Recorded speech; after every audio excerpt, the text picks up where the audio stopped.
saudara-saudara kaum muslimin rahimakumullah. Kita menyaksikan peristiwa-peristiwa yang memilukan dan memalukan. PHK terjadi di mana-mana. Pengangguran meningkat, harga-harga membumbung tinggi, daya beli rakyat semakin lemah. Sementara di bidang politik, kejadian-kejadian memberikan indikasi bahwa persatuan dan kesatuan kita sebagai bangsa dewasa ini tengah berada dalam ujian yang berat. Pada jumpa kita kali ini, tanpa bermaksud untuk mencari kambing hitam dari bencana yang kita hadapi, saya ingin menyampaikan sebuah hadis yang diriwayatkan oleh Imam At-Tabarani dari Ibnu Abbas bahwa Rasulullah sallallahu alaihi wasallam bersabda, khamsun bi khamsin, ada 5 perkara yang dapat menimbulkan 5 macam bencana. Mari kita renungi hadis ini satu demi satu sebagai bahan introspeksi buat kita semua dalam menghadapi bencana yang tengah berlaku sekarang ini. Yang pertama, manaqasa qaumul ahda illa sullita alaihim aduwuhum. Apabila suatu kaum sudah mengingkari janjinya, maka mereka pun akan dikuasai oleh musuh-musuh mereka. Sederhana saja nampak kalimat dalam hadis ini. Apabila orang sudah mengingkari janji, mereka akan dikuasai oleh musuh-musuh mereka sendiri. Dan musuh kita yang paling utama saat ini adalah kemiskinan dan kebodohan. Kenapa itu terjadi? Karena kita mengingkari janji kita sendiri. Di saat awal-awal berdirinya Orde Baru, kita pernah berjanji untuk melaksanakan Pancasila dan Undang-Undang Dasar 45 secara murni dan konsekuen. Kita berjanji bahwa kita akan menegakkan pemerintah yang bersih dan berwibawa. Itu semua pada permulaannya. Waktu demi waktu berjalan, kita lupa dengan janji yang kita ucapkan itu. Ketuhanan yang Maha Esa kita ucapkan, tapi kesetanan yang luar biasa yang kita lakukan. Kemanusiaan yang adil dan beradab yang kita dengungkan, tetapi kemanusiaan zalim dan biadab yang kita praktekkan. Sederhana saja saudara, hampir setiap pejabat pada posisi-posisi kunci, di awal-awal ia memangku jabatan itu, biasanya ia mengucapkan sumpah dengan lafaz demi Allah, bahwa dalam melaksanakan jabatan ini saya tidak akan menerima hadiah atau pemberian dalam bentuk apapun. Itu pada permulaannya. Lama-lama rupanya hadiah itu asik juga, mulai diterima. Lama-lama dirasa kurang, mulai menagih. Dan akhirnya terjadilah praktek yang disebut suap menyuap, semir menyemir, dan lain sebagainya. Kalau ini sudah menjadi kenyataan, bagaimana kita mau menegakkan pemerintah yang bersih dan berwibawa? Undang-Undang Dasar 45 menyatakan bahwa bumi, air, dan seluruh kekayaan negara dikelola oleh negara bagi sebesar-besar kemakmuran rakyat. Yang terjadi adalah bahwa kita merasa mewakili rakyat untuk menikmati harta dan kekayaan negara, sehingga rakyat banyak tidak bisa ikut menikmatinya. Menumpuklah harta itu sehingga terjadilah pepatah, gunung ditimbun, sumur digali. Yang kaya semakin kaya, yang miskin semakin terpuruk. Kita ingkar dengan janji yang kita ucapkan di awal-awal kita bergerak. Kita ingkar dengan janji pada saat kita mengatakannya dengan menyebut nama Allah, dengan mempertaruhkan nama Tuhan. Sehingga pada akhirnya jabatan pun mengalami tender. Sudah menjadi rahasia umum, orang mau jadi lurah mesti mengeluarkan uang, mau jadi camat mesti mengeluarkan uang, mau jadi wali kota, bupati, bahkan gubernur, itu ada pasarannya. Secara logika, Kalau orang memperoleh satu jabatan karena banyak mengeluarkan uang, tentu pada saat ia mengeluarkan uang, ia sudah punya pemikiran, modal pasti pulang, modal pasti kembali. Kalau orang memperoleh suatu jabatan karena banyak mengeluarkan uang, maka langkah pertama yang dia lakukan setelah memangku jabatan itu ialah bagaimana uang bisa kembali, bagaimana modal bisa pulang. Kalau modal sudah pulang, pikiran berikutnya bagaimana supaya dapat untung. Lalu kapan mau bekerja untuk kepentingan rakyat? Itu nomor 18. Kemudian kalau ada proyek-proyek besar, pertanyaannya ialah bukan apakah proyek ini bermanfaat bagi rakyat, apakah proyek ini layak untuk diteruskan, tetapi yang jadi pertanyaan paling utama ialah bagian saya berapa duit dari proyek ini. Kita bisa lihat proyek, mega proyek lahan 1 juta hektar di Kalimantan Tengah, triliunan rupiah, dan proyek itu gagal. SD Inpres bulan ini diresmikan, bulan depan retak. Jembatan-jembatan bulan ini gunting pita, bulan depan runtuh. Kita ingkar dengan janji. Kita berkata kita bekerja untuk kepentingan rakyat, tapi kita tidak pernah mengenal rakyat itu. Apabila suatu kaum sudah mulai mengingkari janji, maka mereka akan dikuasai oleh musuh-musuh mereka. Akibatnya tersusunlah barisan-barisan sakit hati yang makin lama makin menjadi bola salju, menggelinding membesar, dan kemudian terjadilah hal-hal yang tidak kita inginkan lagi.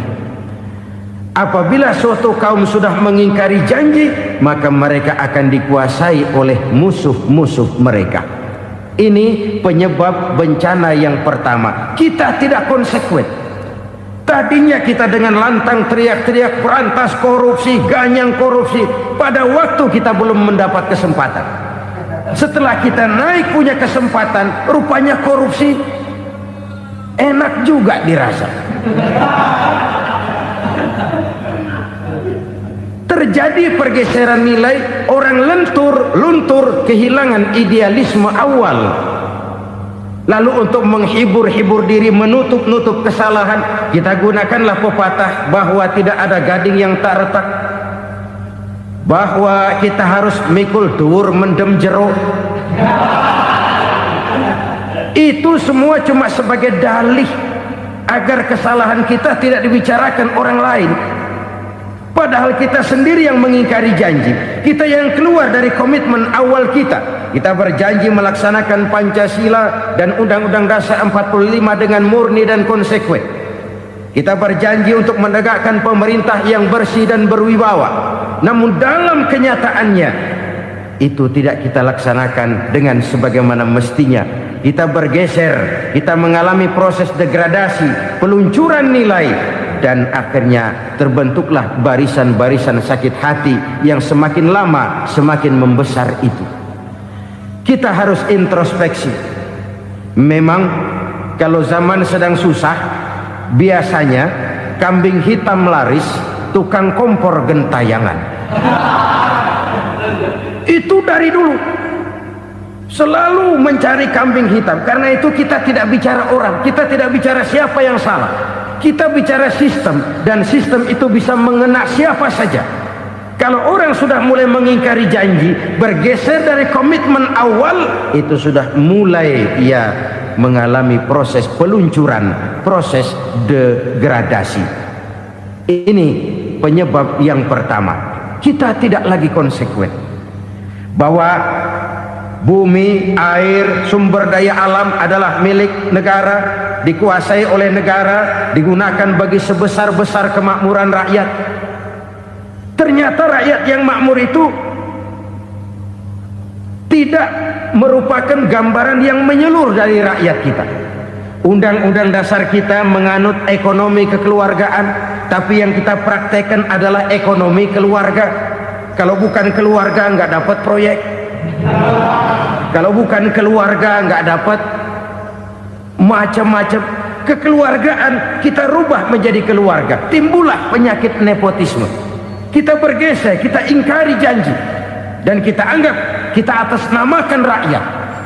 Rakyat cuma sekedar jadi address, rakyat cuma sekedar jadi alamat, tetapi kehidupan mereka tidak banyak berubah dan tidak banyak terangkat. Kaum muslimin rahimakumullah, ini penyakit yang pertama, penyebab bencana yang pertama. Yang kedua kata Nabi, wa ma hakamu bighairi ma anzalallah, apabila hukum yang diterapkan sudah tidak lagi bersumber dari hukum Allah, illa fasya fihimul faqru, maka akan bertebaranlah kemiskinan di mana-mana. Ini artinya apa? Apabila hukum tinggal sebuah stempel, apabila hukum sudah diatur menurut kepentingan, apabila hukum sudah tidak lagi ditegakkan secara adil, maka kemiskinan merambah di mana-mana. Hukum diatur menurut selera orang yang sedang berkuasa, maka yang benar bisa jadi salah, yang salah bisa jadi benar. Hukum dalam kenyataan hidup berlaku seperti pisau. Pisau itu kan saudara lihat, yang namanya pisau dimanapun itu tajamnya ke bawah, ke atas tumpul. Kalau hukum itu, kalau untuk rakyat, hukum itu tajam bukan main, cepat sekali dilaksanakan. Tapi giliran menengah ke atas, yang gedean dikit berbuat salah, hukum tumpul. Hukum pura-pura tidak dengar, akibatnya terluka rasa keadilan rakyat. Satu kasus rakyat diam, dua kasus rakyat diam, tiga kasus rakyat diam, kasus terakumulasi di hati rakyat, luka rasa keadilan, dan itu menjadi sumber bencana. Penjarahan, kita tidak setuju itu, tapi kita harus melihat kausalnya. Itu kan tidak berdiri sendiri, itu kan karena terlukanya rasa keadilan rakyat, melihat kesempatan ini tidak merata. Kalau rakyat ini yang ngajukan kredit ke bank, walaupun jumlahnya cuma jutaan, ratusan ribu, susahnya 17 setan. Tapi ada orang-orang tertentu yang agunannya palsu, jaminannya palsu, bawa kata belece, bukan cuma miliaran, triliunan kredit bisa keluar. Terluka rasa keadilan, hilangnya kesempatan. Rakyat cuma dapat kesempitan, jarang dapat kesempatan. Dari lukanya rasa keadilan ini, memang ya entah lipstick, entah basa-basi, dibentuklah tim ini, dibentuklah badan pengawas ini, dibentuklah tim ini. Kalau membentur tahu, hancur tahu. Tapi kalau tim yang dibentuk membentur karang, bukan karangnya yang hancur biasanya, timnya yang bubar. Kenapa? Yang dibentur batu karang yang sangat keras. Kita main-main dengan hukum, kita tidak konsekuen dengan hukum, luka rasa keadilan, dan itu terakumulasi. Edi Tamsil, rakyat tahu, terakumulasi, menguap begitu saja. Kasus-kasus lain rakyat tahu, menguap begitu saja. Ketidakadilan terakumulasi, mengendap di hati rakyat, menunggu ledakan. Pada saat sumbu meledak, rakyat tidak bisa dibendung lagi. Oke, kita tidak setuju dengan penjarahan, tapi jangan melihat itu sebagai peristiwa yang berdiri sendiri. Kenapa itu terjadi? Kausalnya kenapa? Oke, kita tidak setuju memang, tapi yang dijarah oleh rakyat kan memang cuma untuk perut. Yang dijarahkan beras, yang dijarahkan televisi, yang dijarahkan kulkas yang masih bisa dihitung, yang memang real untuk kebutuhan rakyat. Penjara-penjara berdasi kepala botak yang menguras uang rakyat habis-habisan, enak saja melenggang dalam kehidupan ini. Makin terluka rasa keadilan rakyat. Apabila hukum yang diterapkan sudah menyimpang dari keadilan yang diajarkan Allah, fasyafihimul fakru, bertebaranlah kemiskinan. Aneh, memalukan, memilukan.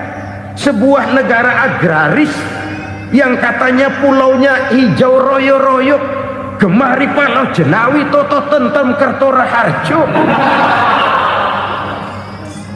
yang tahun 93 pernah mendapat penghargaan dari FAO, Badan Pangan Sedunia, sebagai negara yang berhasil dalam swasembada pangan.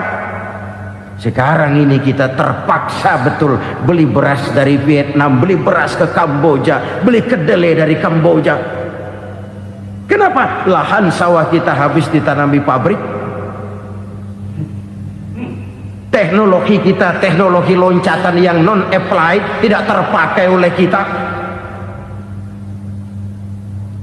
Lantas lahan yang tidak bisa kita tanami, kita paksakan lahan-lahan gambut menjadi tanah pertanian yang subur dengan biaya triliunan, dan kita gagal.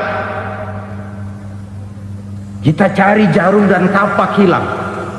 Kita mau jadi negara industri dengan loncatan teknologi yang maju, kita lupakan pola pijak kita sebagai negara agraris, dan akhirnya kita kecolongan. Lihatlah dewasa ini, rakyat kita antri sembako di mana-mana. Di sebuah negara agraris, ketidakadilan melahirkan kemiskinan, kemiskinan moral dan kemiskinan material. Kemiskinan moral, rakyat nggak percaya lagi sama pejabat. Rakyat mengalami krisis figur. Orang alah lu ngomong dah sama ember.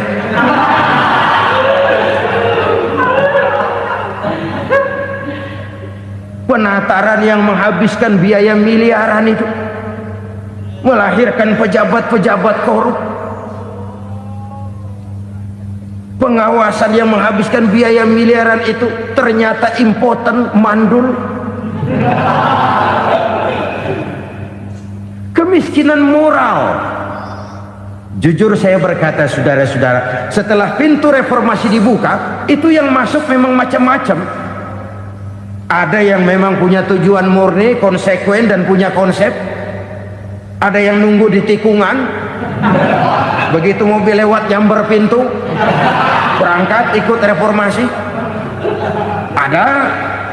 Ada yang memanfaatkan momentum, mumpung, untuk nyampein unek-unek, ngerti nggak, pokoknya ngomong. Sehingga keadaan semakin rancu, kebingungan semakin menjadi-jadi, masalah yang paling urgen tidak terselesaikan.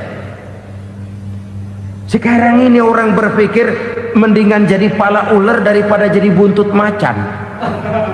Buntut macan memang hebat macan, tapi kalau buntutnya cuma ugel-ugel di belakang buat apa? Mendingan jadi pala ular, kecil juga nyaplok. Artinya ya biar kecil juga kalau punya partai kan gagah. Lalu rame-rame bikin partai kayak bikin arisan. Orang makin mengalami dislokasi.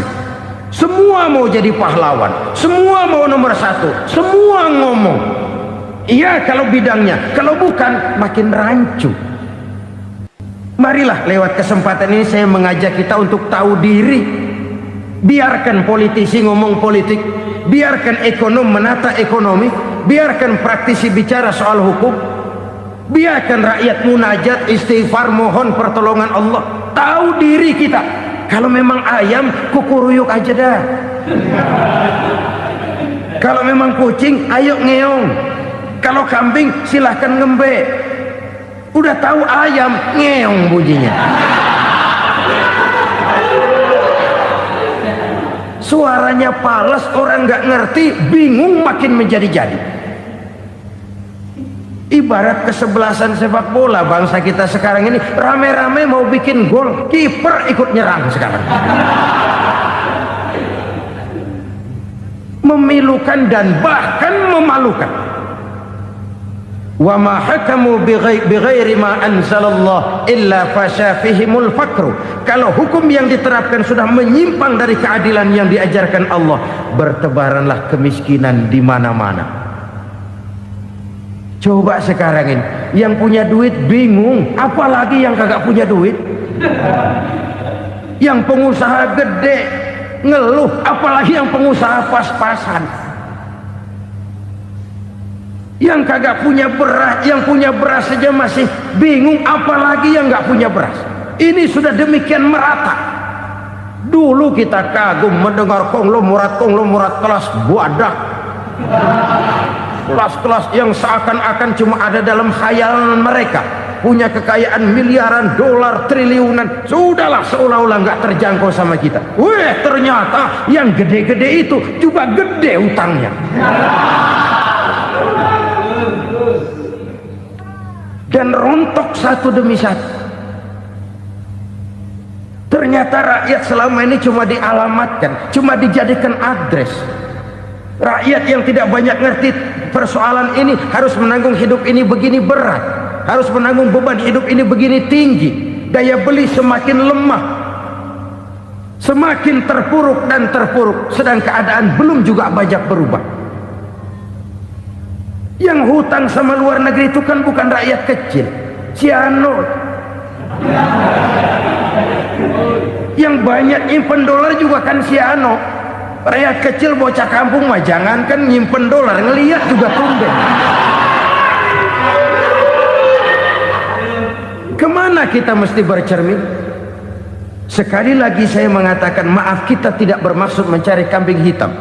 Karena itu kita tidak bicara orang, kita bicara sistem, kita bicara keadaan. Beginilah yang dikatakan Nabi, penyebab timbulnya bencana, hukum yang ditegakkan tidak lagi berorientasi kepada keadilan, tapi berorientasi kepada kepentingan. Akhirnya bentuk hukum seperti pisau, tajam ke bawah, tumpul ke atas. Hukum cuma buat rakyat kecil, tetapi kelompok menengah ke atas kadang-kadang kebal dari perlakuan hukum. Maka bertebaranlah kemiskinan. Iya, kemiskinan moral berupa lukanya rasa keadilan. Kalau rasa keadilan terluka, orang kan nunggu kesempatan, saudara. Iya, dia nggak bisa ngomong, iya, dia nggak sanggup action, iya, dia nggak bisa tunjuk rasa, tapi hatinya kan, kapan ada kesempatan, kapan ada waktu, tunggu. Hatinya mesti begitu. Sehingga begitu ada kesempatan, terjadilah hal-hal yang tidak terhindarkan. Dan itu ekses, bukan reformasi. Jangan seperti sebuah dialog saya dengan seorang abang beca. Saya bertanya, bang, iya, abang tahu nggak reformasi? Tahu. Ustaz, apa? Pembakaran. Terus penjarahan, lalu perkosaan. Itu reformasi. Itu yang saya lihat. Nah, itu yang dia lihat. Saya tentu tidak menyalahkan abang beca kita, karena memang itu yang dia lihat dan sejauh itu wawasannya. Tapi ini indikasi bahwa banyak rakyat kita yang belum bisa menggunakan kebebasan secara bertanggung jawab. Padahal kebebasan tanpa tanggung jawab tirani. Sebuah contoh gampang-gampangan. Saya beli radio, saya setel di kamar saya, lalu saya bilang, ini radio gue. Yang beli gue, pakai duit gue setel di kamar gue, sekeras-kerasnya, gak ada urusan sama orang lain. Itu kata saya. Tetapi tetangga saya sebelah rumah kan boleh juga ngomong begitu. Kata tetangga saya, ini mata gue, yang ngantuk gue tidur di kamar gue, kenapa suara radio lu nyampe kemari? Artinya apa ini? Kebebasan saya nyetel radio dibatasi oleh kebebasan tetangga saya yang mau tidur. Tidak ada kebebasan mutlak. Kebebasan mutlak tanpa tanggung jawab kembali akan melahirkan tirani, kembali akan melahirkan pemaksaan kehendak.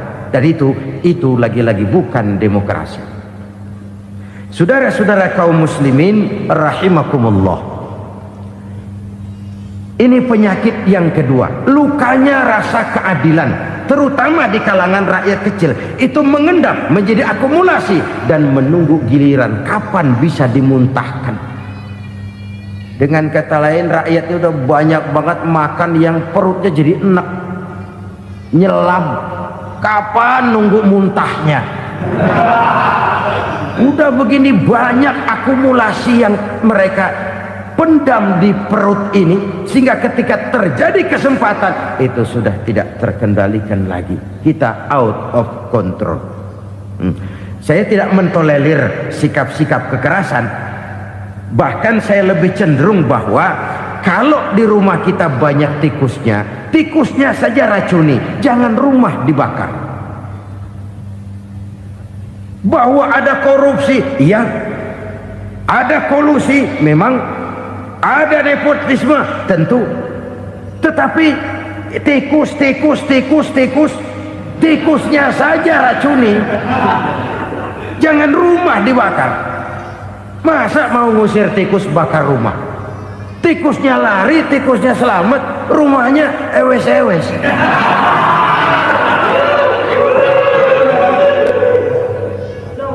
Tikus selamat, rumah nggak punya, masalah nggak terselesaikan dengan sebagaimana yang kita harapkan. Kita sepakat ini negara hukum, dan di hadapan hukum semua manusia itu sama. Itu prinsip yang diajarkan Allah. Al-musawat bainan nas fi takalifil ahkam. Semua manusia sama dalam berhadapan dekat dengan hukum Allah Subhanahu wa taala.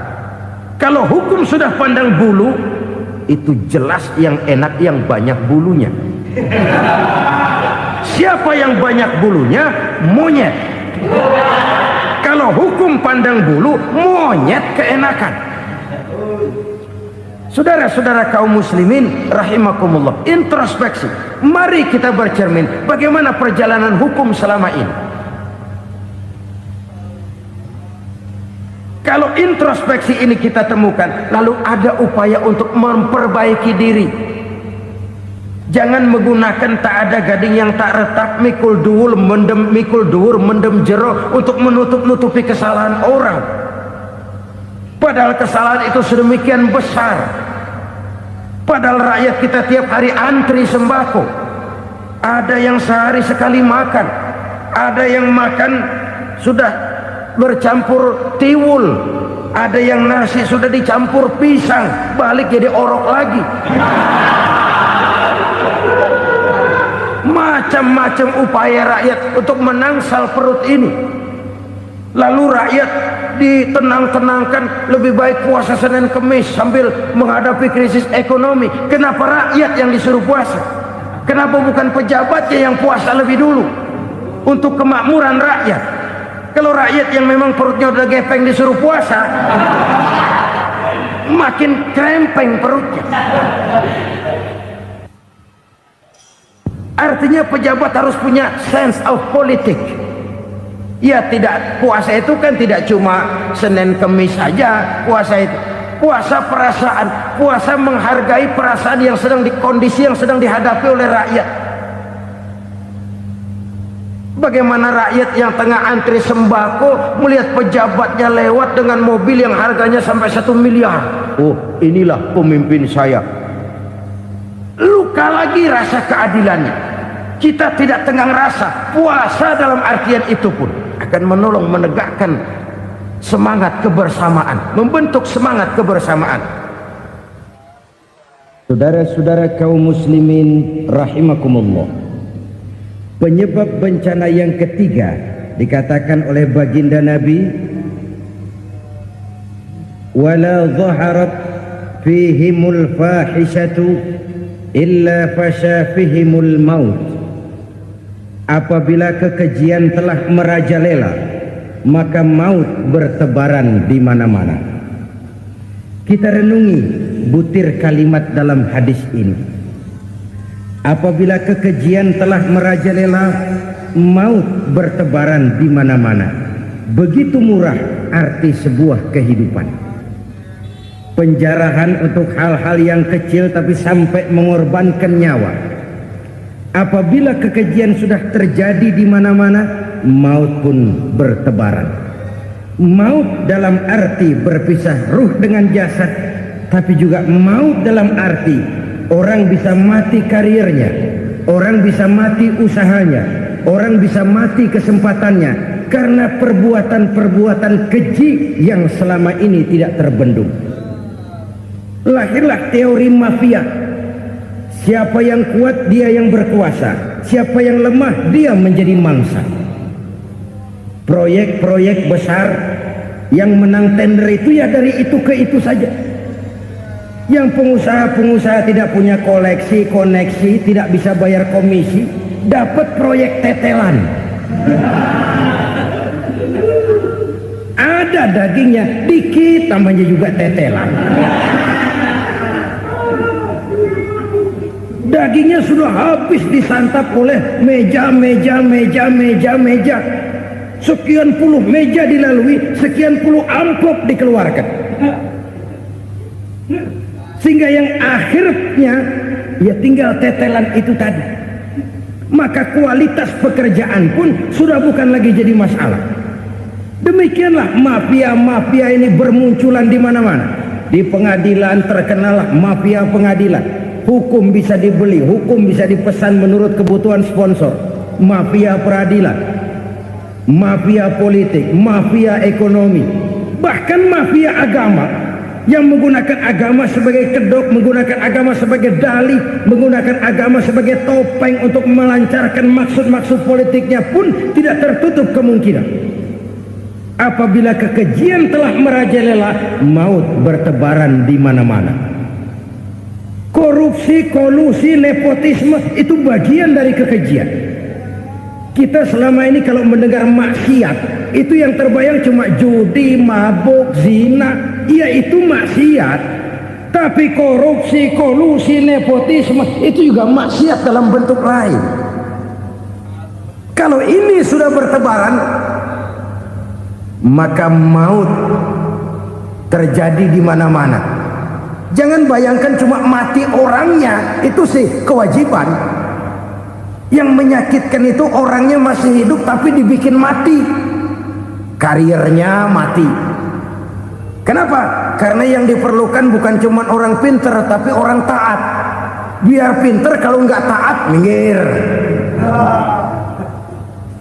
Biar bodoh, kalau taat bisa nyenangin atasan, bisa nyemir, nyemur. Kumaha juragan wae ayo nama.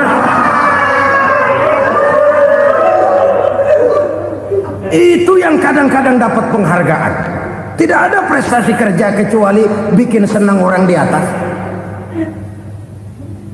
Kita lihat di desa-desa jalan rusak. Kalau ada berita pejabat anak mau turun, jalan rata sekali. Sampai tanah dari mana aja dikeruk buat ngeratain tuh jalan. Pejabat pulang legok lagi jalanan. Katanya kita kerja buat rakyat, nyatanya kita cuma melayani atas. Kenapa? Terjadi lingkaran setan. Seperti kata lagu Dul Sumbang itu. Mahasiswa takut sama dosen, dosen takut sama dekan, dekan takut sama rektor, rektor takut sama menteri, menteri takut sama presiden, presiden takut sama mahasiswa. Muter balik lagi, lingkaran setan, lingkaran setan. Saudara-saudara kaum muslimin rahimakumullah, kekejian yang merajalela, praktek-praktek mafia yang tertuang dalam kehidupan sehari-hari menyebabkan orang mati karirnya, jasad masih hidup, karir mati, itu menyakitkan. Mati bisnisnya. Rakyat kecil pernah senang ketika cengkeh booming, harganya bagus, rakyat banyak yang pergi haji. Lalu mau ditata, lahir tata niaga cengkeh, malah amburadul. Harga cengkeh jatuh, petani cengkeh kecil menjerit. Siapa yang untung? Segelintir orang. Masihkah kita pakai atas nama rakyat untuk kepentingan nasional, padahal yang nyanyi cuma segelintir orang? Masihkah kita mau bohongi rakyat ini dengan mobil nasional tapi bikinan Korea? Masihkah kita mau bermain verbalisme, bermain kata? Ini sebuah masa lalu yang tidak perlu terulang lagi untuk masa-masa yang akan datang. Kekejian merajalela, orang mati karir, bisa mati usaha, mati bisnis. Usahanya maju, dirangkul, hancur. Usahanya maju, dipukul, hancur, tenggelam. Bahkan yang memilukan dan memalukan badan-badan usaha milik negara itu dikebiri sedemikian rupa sehingga tidak menghasilkan hal-hal yang bermanfaat buat negara. Saudara-saudara kaum muslimin rahimakumullah, kalau nafsu yang sudah mengatur itu semua, maka kekejian pun merajalela. Orang sudah pakai teori mafia, yang kuat dia yang menang, yang kuat dia yang berkuasa, yang lemah silakan minggir di sudut-sudut kehidupan. Kalau kekejian seperti ini merajalela, maut bertebaran di mana-mana. Banyak orang mati kariernya, banyak orang mati usahanya, banyak orang mati imajinasinya. Sekarang ini dalam dunia seni yang banyak karyawan seni, bukan seniman. Seniman itu kan dilahirkan, lain seniman, lain karyawan seni. Sekarang yang banyak karyawan seni, bukan seniman. Mati karier, mati imajinasi, mati improvisasi, sehingga kehidupan persis sinetron. Sinetron itu yang kita lihat rumah mewah, yang kita lihat rumah bagus, nggak pernah kita lihat di sinetron kita ini rakyat antri sembako. Kita dijejali hal-hal yang indah, yang wah, yang membuat kita tenggelam dalam gaya hidup instan, tenggelam dalam gaya hidup wah. Kita lupa dengan realitas keseharian di tengah-tengah masyarakat kita. Lahirlah kelompok-kelompok selebritis, dibesarkan oleh berbagai media. Selebritis pilek aja masuk koran, pilek.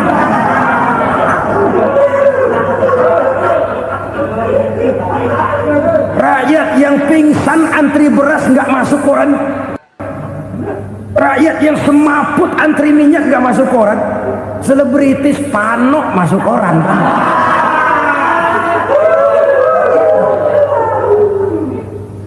Kita besarkan hal-hal kecil, kita kecilkan hal-hal besar. Karena apa? Kita mengejar oplah, kita profit oriented, tidak lagi berorientasi kepada realitas hidup yang kita hadapi ini. Kalau kekejian sudah merajalela, kata Nabi, maka maut bertebaran di mana-mana.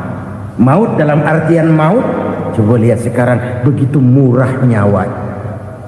Karena 1000 perak orang mau nusuk bunuh. Karena beras seliter orang khilaf, begitu murah kehidupan.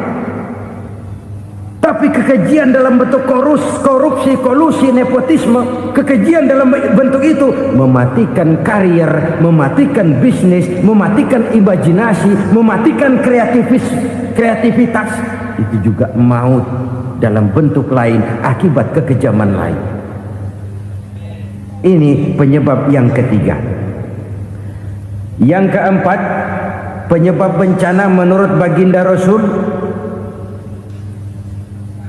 wala tuffiful mikyala illa muni'un nabat.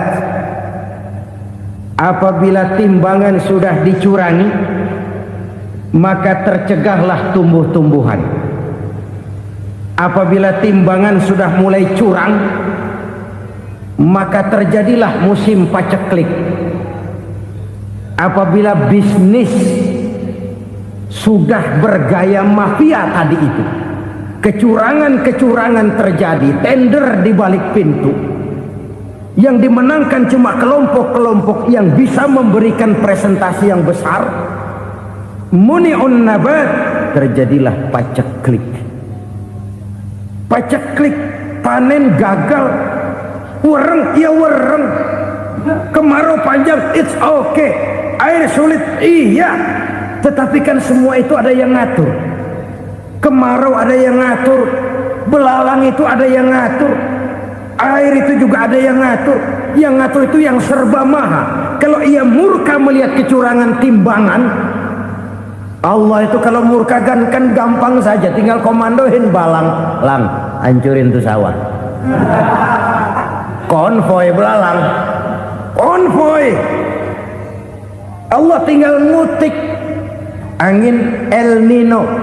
Mampir lo ke Indonesia, hujan nggak turun-turun, kemarau panjang. Jadi kalau musim kemarau kan namanya anginnya El Nino. Kalau musim hujan anginnya namanya La Nina. Cakep namanya, kejem orangnya. Saudara lihat Cina sekarang sedang kena La Nina, banjir besar, ribuan orang meninggal. Dia mah ribuan mati kagak berasa, rakyatnya miliaran. Bangladesh lagi ngalami La Nina, India lagi ngalami La Nina. Angin, hujan, kemarau, belalang itu kan ada yang ngendaliin. Kuncinya bukan di belalangnya, kuncinya bukan di peredaran matahari berputar, kuncinya di atas yang mengatur semua itu.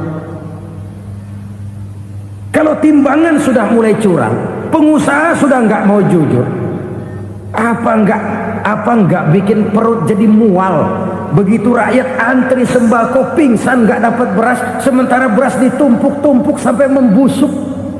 Kemana hati nuraninya?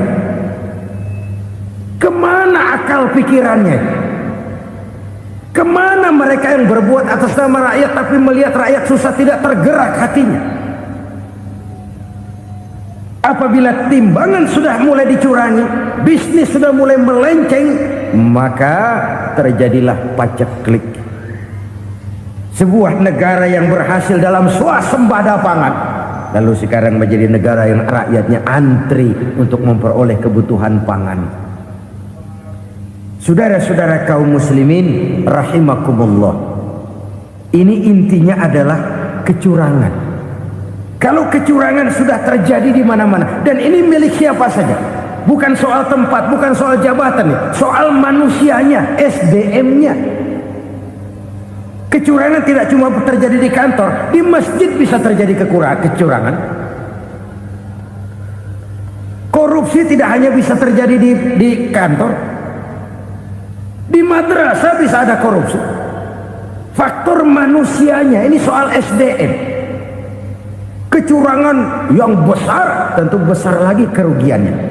Kecurangan yang kecil, kecurangan sehari-hari, pedagang-pedagang kecil ngurangi timbangan, barang yang buruk dikatakan baik, yang baik dikatakan buruk, itu merugikan perorangan. Kecurangan yang besar merugikan bangsa dalam bentuk total, dalam bentuk seutuhnya. Nah, kecurangan-kecurangan seperti ini rakyat kan lihat, rakyat kan tahu, dan itu kembali terakumulasi di sini, pegel. Dan jangan lupa, rakyat yang nggak ngomong itu, rakyat yang nggak bersuara itu, batinnya menjerit, jeritannya menggoncang aras, dan itu didengar Allah. Yadullah fauqal jamaah, kata Nabi, tangan Tuhan di atas orang banyak. Jeritan hati rakyat menggoncang aras. Rakyat yang terlalu banyak dizolim, rakyat yang terlalu banyak dirugikan, ya rakyat yang terlalu banyak di atas namakan, menjerit batinnya, menggoncang aras, dan Allah bisa menggerakkan apa saja untuk membuat satu situasi. Allah bisa menggerakkan apa saja untuk membuat satu situasi. Saudara-saudara kaum muslimin rahimakumullah, ini faktor yang ketiga, timbulnya kecurangan. Faktor yang keempat maksud saya. Yang kelima, penyebab timbulnya bencana menurut baginda Nabi, wala muni'uz zakat wala muni'uz zakat illa hubbisa anhumul qatr. Apabila zakat enggan dibayar, maka tercegahlah qatrun. Qatrun ini kalau bahasa kita sembako. Maka tercegahlah kebutuhan-kebutuhan yang kita perlukan. Ini, kita tidak meragukan bahwa yang kita tuju adalah masyarakat yang adil dalam kemakmuran dan makmur dalam keadilan. Nah, antara kemakmuran dan keadilan ini memang sering tidak bisa berjalan seiring. Pada saat kemakmuran kita kejar, ekonomi kita pacu, ada nilai-nilai keadilan yang tertinggal. pada saat nilai keadilan kita tegakkan benar-benar, ada unsur-unsur kemakmuran yang terabaikan. Oke, kita bisa mengatakan kasus. Oke, kita bisa mengatakan itu sebagian kecil. Tapi kalau sebagian kecil, lama-lama kan jadi sebagian besar. Oke, kita mengejar kemakmuran. Pertanyaannya, kemakmuran untuk siapa? Oke, kita berikan kelompok tertentu kue yang besar dengan harapan nanti dia bagiin kuenya kepada yang kecil-kecil. Tapi kenyataan, mereka yang dapat kue besar akhirnya malah lupa diri dan lupa daratan. Mau makin besar, malah memeras yang kecil-kecil ini. Sekarang kan yang kecil modali yang besar. Ramai-ramai buka bank, ternyata kamuflase. Uang banknya untuk kredit perusahaannya sendiri, nasabahnya rakyat kecil. Artinya apa? Rakyat kecil disuruh modalin orang yang udah gede. Ini kan sumber geledek urusan.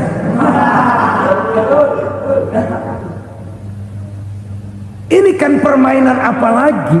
Rakyat kecil suruh modali yang gede, nasabahnya rakyat kecil, kumpulkan uangnya di bank, kucurkan kredit kepada perusahaannya sendiri. Bukankah itu rakyat kecil suruh modali yang gede? Sudah begitu kejamkah kita untuk meraih keuntungan dengan mengorbankan orang kecil ini? Sudah tidak bicara lagi kah nurani kita melihat penderitaan orang yang semakin susah ini? Kalau zakat enggan dibayar, padahal zakat 2,5% saja, 2,5% saja. Kalau itu pun enggan, kalau zakat saja enggan, bagaimana pula yang namanya sedekah, bagaimana pula yang namanya infak, bagaimana pula yang namanya santunan, bantuan. Kadang-kadang lipstick nyumbang si nyumbang, cuman nyolongnya lebih gede. Ini namanya sumbangan lipstick. Buat lipstick itu kan buat ngumpetin bibir pucat. Itu fungsi utama lipstick. Buat ngumpetin korupsinya, nyumbang kegiatan-kegiatan sosial, tapi yang dia korup lebih gede dari yang dia sumbangin. Lipstick kamuflase, nepu kata anak sekarang.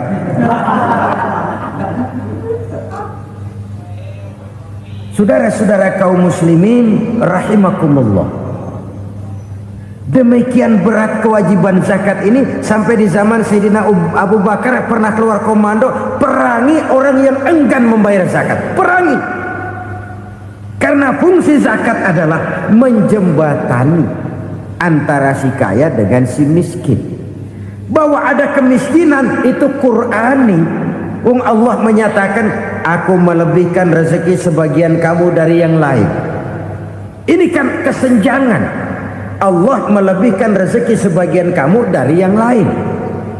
Ada itu, tetapi itu berjalan secara nature. Nah, kalau direkayasa, yang kaya semakin kaya, yang miskin semakin terpuruk, yang sudah besar dapat proyek besar, yang kecil dapat tetelan. Ini kan rekayasa namanya. Kesenjangan yang direkayasa ini yang kita harus kikis.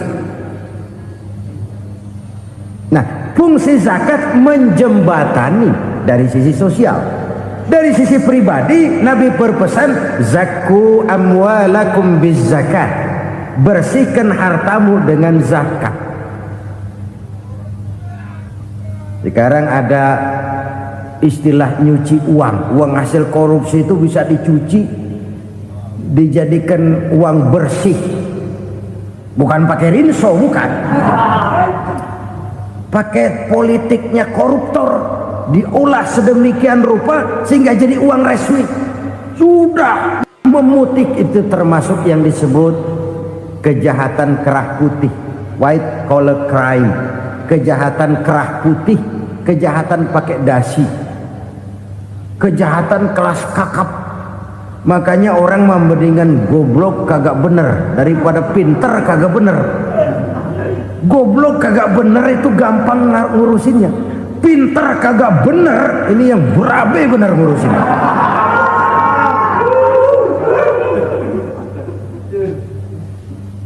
Kita bukan cuma perlu orang pinter kok di zaman sekarang, kita perlu orang-orang bener yang punya komitmen, yang sesuai kata dan perbuatan, yang bisa merasakan apa yang dirasakan oleh rakyat, yang punya sense of politik yang tinggi, yang peka, yang penuh keterbukaan, yang punya wawasan dan pandangan jauh ke depan.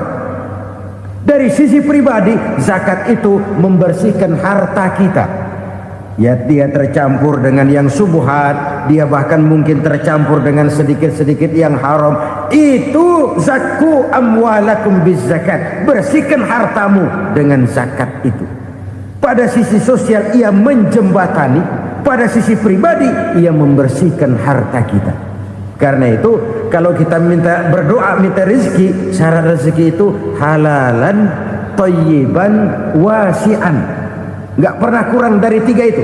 Halal, bagus, banyak.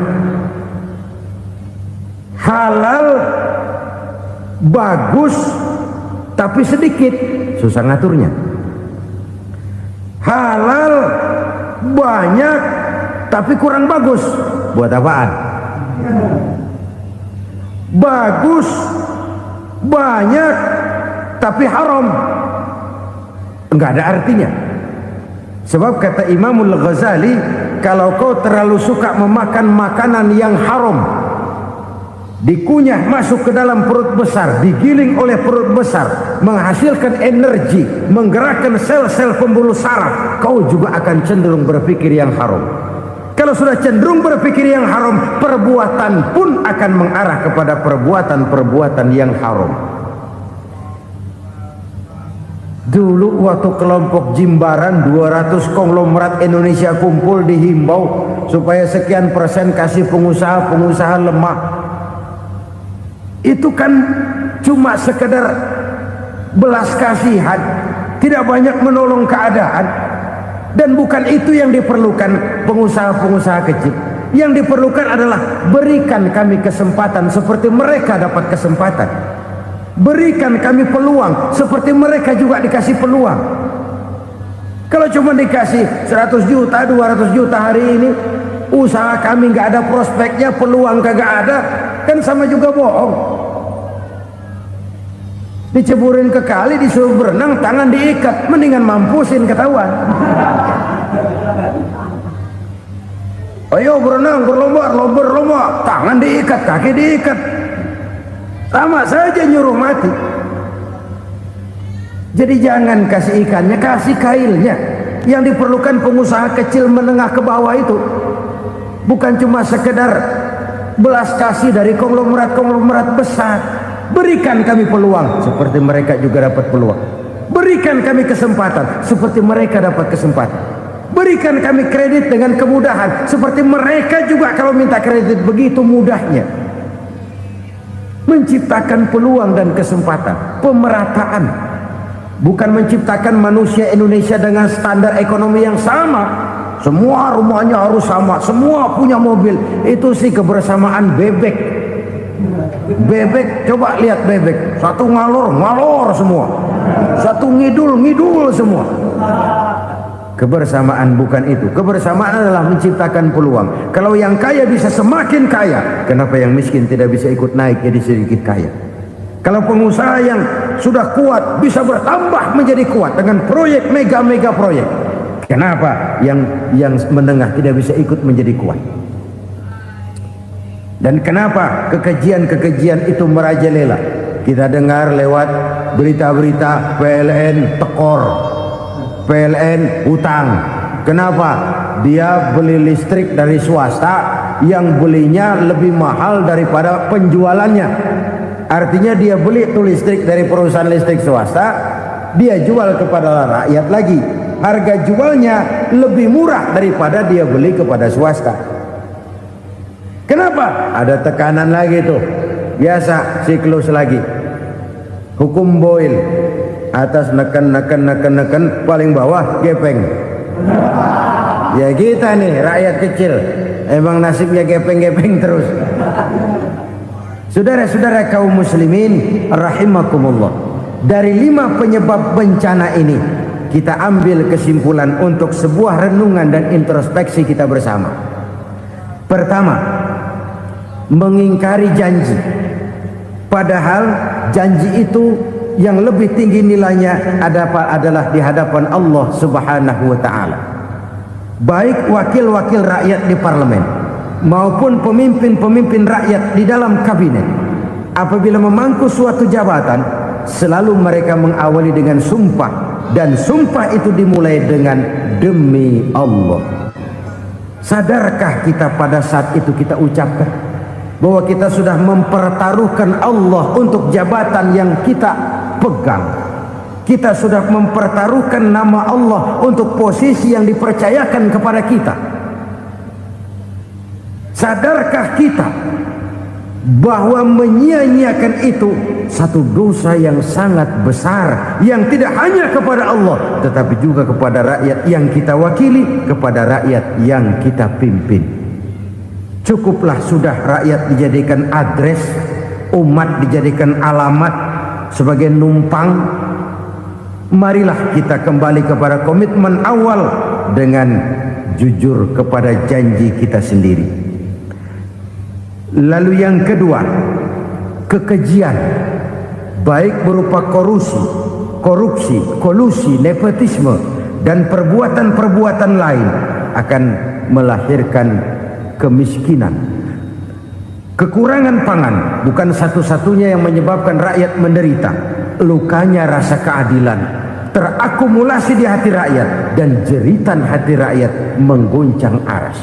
Kalau Allah murka, Allah bisa melakukan apa saja untuk menciptakan suatu kondisi. Faktor yang ketiga adalah praktek mafia menebarkan maut, baik orang yang mati jasad dan rohaninya maupun orang yang mati karirnya, mati kejujurannya, mati usahanya, mati imajinasinya. Hilang kreativitas kita sebagai bangsa. Faktor yang keempat, kecurangan-kecurangan di bidang usaha, di bidang tender, mengandalkan menjual kekuasaan. Dan memang repot kalau penguasa jadi pengusaha. Mau atau tidak mau, kebijakan-kebijakan kekuasaannya akan memperkuat jaring-jaring usahanya. Dan pada saat itu objektivitas sulit ditemukan lagi. Lalu yang kelima, keengganan membayar zakat, menumpuknya kekayaan negara pada kelompok-kelompok tertentu. Ini akan melahirkan paceklik yang berkepanjangan. Menumpuknya kekayaan dan harta negara pada kelompok-kelompok tertentu akan melahirkan paceklik dan kemiskinan yang berkepanjangan. Marilah kita sadar, marilah kita merenung bahwa keengganan kita membayar zakat menciptakan pemerataan pada akhirnya akan menjadi musibah buat kita semua. Saudara-saudara kaum muslimin rahimakumullah, sekian dulu jumpa kita kali ini. Mudah-mudahan yang saya sampaikan dari hadis riwayat Imam Tabrani ini menjadi bahan introspeksi buat kita semua. Tidak akan seorang muslim jatuh dua kali di tempat yang sama. Semua merupakan pelajaran untuk kita jadikan introspeksi guna menata hari esok yang lebih baik daripada hari ini. Reformasi harus terus berlanjut, tidak bisa dan tidak perlu dikendalikan, tapi harus tetap dengan landasan akhlakul karimah sesuai dengan budaya kita sebagai bangsa. Terima kasih atas perhatian saudara. Mohon maaf atas segala kekurangan. Jumpa lagi lain kesempatan insyaallah. Usikum wa nafsi bitaqwallah. Wassalamualaikum warahmatullahi wabarakatuh. Lalu berusaha menyimpan sesuatu yang bisa membawa manfaat, baik untuk dirinya, untuk anak cucunya, maupun untuk keluarganya, untuk masa kini dan masa depannya. Kadang simpanan itu berbentuk uang, kadang berupa tanah, lain saat berbentuk pabrik, dan lain sebagainya. Sementara masa depan yang paling pasti adalah akhirat. Jika untuk masa depan dunia kita rela memeras keringat, membanting tulang, pergi pagi dan pulang petang, menyimpan uang, menyimpan tanah, menyimpan pabrik. Pernahkah kita merenung jika satu saat kiamat datang, kita dibangkitkan dari kubur masing-masing, berdiri di padang mahsyar untuk mempertanggungjawabkan seluruh kegiatan hidup kita di dunia ini, lalu kita akan menuju ke alam akhirat. Sudahkah kita mempunyai simpanan untuk akhirat kita? Pada pertemuan kali ini saya ingin menyampaikan sebuah hadis di mana Rasulullah sallallahu alaihi wasallam bersabda, "Arba'un min kanzil jannah." Simpanan sorga ada 4 macam. Yang pertama, ikhfa'us sadaqah, menyembunyikan sedekah. Saudara-saudara kaum muslimin, sebagaimana yang kita maklum bahwa Allah Subhanahu wa taala melebihkan sebagian rezeki dari kita terhadap yang lain. Ada yang kaya, ada yang setengah kaya, ada yang miskin, ada yang setengah miskin, dan selanjutnya. Ada yang gajinya kecil tapi penghasilannya gede. Ada yang penghasilannya gede tapi nggak punya gaji. Ada juga yang memang gajinya gede dan penghasilannya gede. Kelebihan rezeki merupakan sunnatullah dan tidak harus membuat kita merasa lebih dari yang lain. Bahkan sebaliknya, kelebihan itu harus membuat kita ringan tangan untuk menolong mereka yang memang memerlukan pertolongan. Kalau saudara diberikan ilmu, maka pertanyaan akhirat cuma satu: ilmumu kau amalkan untuk apa? Kalau saudara diberikan umur yang panjang, pengadilan akhirat juga bertanya satu: umurmu kau habiskan di mana? Tapi kalau saudara diberikan harta, pengadilan akhirat akan bertanya 2: hartamu kau dapat dari mana? Kau belanjakan kemana? Dari mananya ditanya dan kemananya juga ditanya. Oleh karena kita akan dimintakan pertanggungan jawab, maka amanah yang bernama harta ini harus kita gunakan dengan sebaik-baiknya. Ada penggunaan yang merupakan kewajiban, itu zakat namanya. Ada penggunaan yang sewaktu-waktu, itu infak namanya. Ada yang lebih sewaktu-waktu lagi, dan itu sedekah namanya. Zakat dia terikat oleh haul dan nisab, oleh putaran batas waktu dan ukuran dari harta itu sendiri. Sedangkan infak terikat oleh situasi dan kondisi perekonomian seseorang. Sedangkan sedekah tidak terikat dengan apapun. Dalam kondisi seperti apapun kita bisa melakukan sedekah dengan yang terkecil sekalipun. Sampai-sampai Rasulullah sallallahu alaihi wasallam mengajarkan, la tahqiranna minal ma'rufi syai'an walau an talqa akhaka biwajhin talik. Atau ada hadis, tabassumuka fi wajhi akhika laka shadaqah. Senyumanmu kepada temanmu adalah sedekah. Jadi untuk melakukan sedekah tidak harus dalam berbentuk uang. Dengan ilmu kita bisa sedekah, dengan tenaga kita bisa bersedekah, dengan pikiran kita bisa bersedekah, bahkan senyum kepada teman itu pun sedekah. Jadi kalau sedekah dengan uang memang belum punya uang, nyengir aja banyakin. Itu asal pada tempatnya, jangan lalu ketemu tiang listrik cengengesan. Tentu tidak pada tempatnya dan tidak wajar. Nah, sedekah yang paling dicintai Allah adalah sedekah yang disembunyikan. Artinya jauh dari sifat riya. Kan kadang-kadang ada orang sedekah itu disebutkan namanya. Apa tidak bagus? Kalau memang niatnya ikhlas, ya bagus-bagus saja. Untuk memberikan sugesti kepada yang lain. Si Fulan bin Fulan nyumbang sekian, diumumkan. Boleh kalau niatnya untuk memberikan rangsangan kepada yang lain supaya dia menyumbang lebih besar dari orang tadi. Tapi kalau itu mendatangkan riya, maka sedekah yang paling dicintai Allah adalah sedekah yang disembunyikan. Tangan kiri saja tidak tahu apa yang diberikan oleh tangan kanan. Sedekah yang dilakukan dengan ikhlas akan merupakan perbendaharaan surga.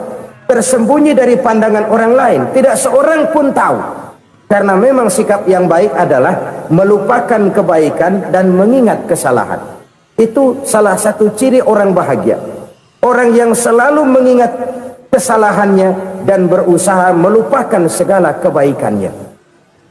Kalau dia akan berada kebaikan, dia tidak bisa ikut, dia merasa rugi karena dia merasa belum pernah berbuat baik. Tapi kalau akan melakukan kesalahan baru, dia ingat kesalahan yang sudah-sudah, sehingga terhalang baginya untuk melakukan satu kesalahan baru. Demikianlah saudara-saudara, bahwa Allah melebihkan rizki sebagian kita dari yang lain, agar terjadi tolong-menolong dalam kehidupan ini. Jadi kesenjangan yang nature, kesenjangan yang alami, itu sunnatullah. Ada yang kaya, ada yang miskin, ada yang kelas menengah. Nah, kenapa lalu sekarang kita berusaha mengentaskan kemiskinan? Oleh karena adanya kesenjangan struktural. Kalau yang kaya bisa semakin kaya, kenapa yang miskin tidak bisa naik jadi ikut sedikit kaya? Sebab pada dasarnya Islam adalah agama yang sejak turunnya sudah berupaya memerangi kemiskinan. Bahkan dikatakan kemiskinan itu mendekatkan kepada kekufuran. Orang kalau miskin udah dekat banget sama kafir. Gampang menjadi kafir. Berapa banyak saudara-saudara kita yang oleh karena soal perut, oleh karena soal materi, terpaksa meninggalkan dan menanggalkan akidahnya, menjual petunjuk yang diberikan Allah dengan kesenangan dunia yang cuma sebentar ini. Na'udzubillah thumma na'udzubillah. Jadi makin kita sembunyikan satu sedekah, semakin banyak perbendaharaan kita di surga. Sedekah yang paling dicintai Allah adalah sedekah yang disembunyikan. Malahan ada seorang sufi, dia punya kebiasaan kalau pergi sholat Jumat dia bawa uang, itu uang dia taruh di bawah tikar masjid. Dia niat sedekah kepada siapa saja yang nemuin itu duit. Maksudnya apa? Supaya yang nemuin nggak tahu siapa yang punya duit. Demikian dia saking ingin menyembunyikan sedekahnya. Karena sifat ria itu bisa memakan amal kita sendiri. Ria itu termasuk menyebut-nyebut kebaikan kita. Orang yang suka nepuk dada, sedikit-sedikit ngitungnya kalau nggak gua. Tuh kalau nggak gua tuh. Tuh yang belah situ, kalau nggak gua, kalau nggak gua. Iya, kalau nggak lu kenapa emang? Orang yang suka menepuk jasad. Tuh, biasanya memang begitu saudara-saudara. Kalau perang lagi berkecamuk, orang nggak sempat ngaku jadi pahlawan. Tapi begitu perang selesai, yang kagak kenal bedil ngaku pahlawan, mas. Itu sesuatu yang biasa. Oleh karenanya, orang-orang yang ikhlas dalam bersodako, disembunyikannya sodako itu, Allah cinta betul. Malahan ada hadis memberikan jaminan, inna sodakotal mar'il muslimi tazidu fil umri wa tadfa'u mitatas su'i. Sesungguhnya sedekahnya seorang mukmin tazidu fil umri, bisa menambah umur panjang, wa tadfa'u mitatas su'i, dan menyelamatkan manusia dari mati secara su'ul khatimah. Jadi siapa yang kepengen panjang umur, banyaklah sedekah. Yang bosan hidup, pelit terus. Sedekah menambah panjang umur dan menyelamatkan manusia dari mati secara su'ul khatimah. Pak, katanya umur itu nggak bisa ditambah, nggak bisa dikurangin. Kapan? Kalau ajal sudah datang. Fa idza jaa ajaluhum la yastakhiruna sa'atan wa la yastaqdimun. Kalau ajal datang tidak bisa dimajukan, tidak bisa dimundurkan. Itu kalau ajal sudah datang. Tidak bisa lagi umur ditambah dikurangi, sudah datang. Tapi kalau belum datang, itu kan haknya Allah. Mau ditambah, mau dikurangi, hak prerogatif Allah. Sebagai pencipta manusia, Allah maha kuasa dan maha mampu. Sedekah ini menambah panjang umur dan menyelamatkan manusia dari mati secara su'ul khatimah. Itu orang mati kan sama ya kondisinya, mati nggak nafas. Tapi hakikat mati kan lain-lain. Ada yang mati itu husnul khatimah, baik akhirnya. Misalnya Lagi ngaji, mati. Lagi sholat, mati. Lagi sedekah, mati. Ini yang dinamakan dengan husnul khatimah, baik di akhirnya. Sebaliknya ada yang su'ul khatimah, jelek di akhirnya. Ini yang jadi catatan akhir. Lagi nyekek botol, mampus. Lagi banting kartu, modar. Su'ul khatimah, jelek pada akhirnya. Sedekah menyelamatkan manusia dari mati secara su'ul khatimah. Dan kita semua kepengen mendapat husnul khatimah, jauh dari su'ul khatimah.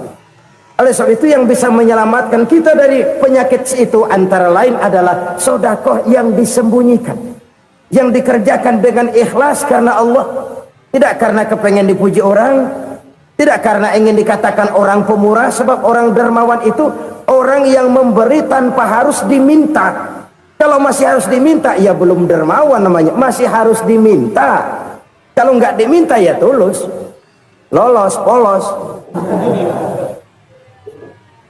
Saudara-saudara kaum muslimin rahimakumullah, harta adalah amanat dan akan kita pertanggungjawabkan. Allah melebihkan rizki sebagian kita dari yang lain agar kita saling tolong menolong, bantu membantu. Nabi janjikan, siapa yang meringankan beban saudaranya muslim di dunia, Allah akan meringankan bebannya di akhirat nanti. Sebuah jaminan dari baginda Nabi. Si orang yang kita bantu barangkali tidak bisa membalas, Allah yang akan membalas lewat jalan lain yang tidak pernah kita sangka-sangka. Ada orang tanya, Pak, ini ada orang nyumbang masjid sambil marah-marah, bagaimana? Saya bilang sumbangannya aja ambil, marahnya jangan. Marahnya jangan diambil, itu urusan dia. Saudara-saudara kaum muslimin rahimakumullah, umat Islam ini kan umat yang punya potensi besar.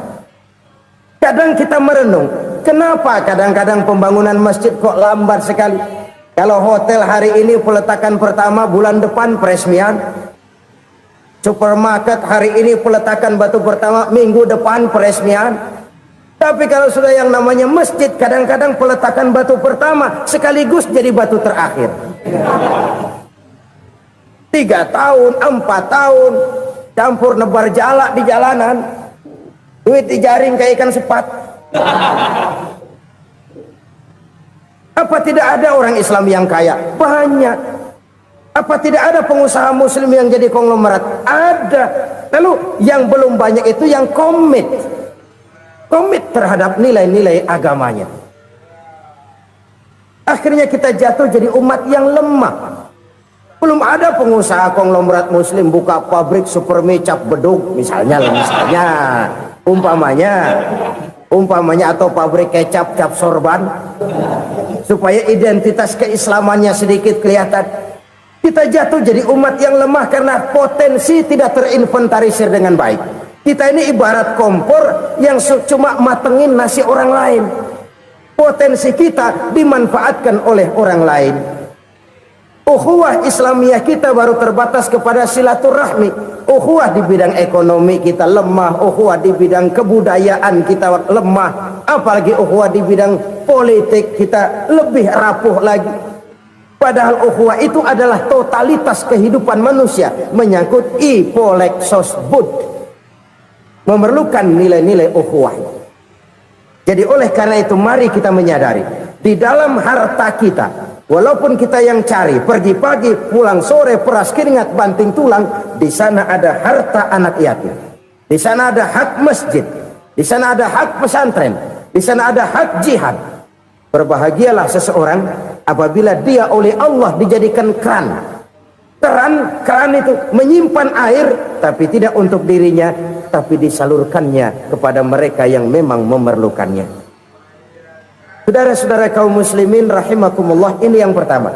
Jadi perbendaharaan surga adalah menyembunyikan sedekah. Orang lain nggak tahu, kita pun nggak pernah ngitung-ngitung. Kita anggap lewat begitu saja, padahal itu deposit akhirat. Satu.